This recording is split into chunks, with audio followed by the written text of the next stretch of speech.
काय सांगितलं होतं? राहतील दर, यावर्षी खरबुजाचे दर चांगले राहतील असंच सांगितलं होतं ना. 1 लाखाची गाडी आहे, एक कटिंग एका दिवसाचं 1 लाखाचं. म्हणजे आपण जे सांगितलं टोमॅटोचं झालंच, परंतु आपण खरबुजाचं सुद्धा सांगितलं की दर राहणार आहेत आणि दर राहिलेले आहेत. शेतकरी मित्रांनो, मी बऱ्याच जणाला बघतोय, म्हणजे खूप शेतकरी मी बघतोय की इतरांना ट्रोल करण्यामध्ये, इतरांना निगेटिव्ह कमेंट करण्यामध्ये खूप मोठा आनंद मिळतोय आमच्या पोरांना आज.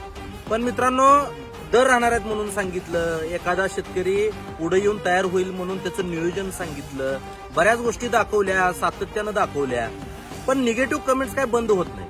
म्हणजे विकृती म्हणावं की काय मला लक्षात येत नाही, परंतु एखाद्या शेतकऱ्याचं बरं चाललंय ते सुद्धा आपल्याला जर पाहवत नसेल तर आपली तरी परिस्थिती कशी बदलणार आहे शेतकरी मित्रांनो.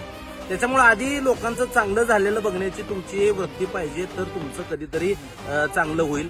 एखाद्याला सारखं ट्रोल करण्यापेक्षा एखाद्याच्या सारखं व्हिडिओवर जाऊन तुम्ही जर त्याच्या पोस्टवर जर निगेटिव्ह कमेंट करणार असाल तर तुमचं तरी देव कसं भलं करेल. विचार करायला पाहिजे शेतकरी मित्रांनो. आपण शेतकऱ्याची लेकरं आहे, रोज आपण शेतामध्ये काम करतोय आणि एकमेकाला मार्गदर्शन करण्यासाठी हे चाललेलं आहे. आणि याच्यामध्ये जर तुम्हाला चांगलं दिसत नसेल तर भविष्य अवघड आहे असं म्हणायला हरकत नाही. अशा गाड्या अनेक जाणार आहेत, आपण ते वेळोवेळी मांडतच राहणार. धन्यवाद.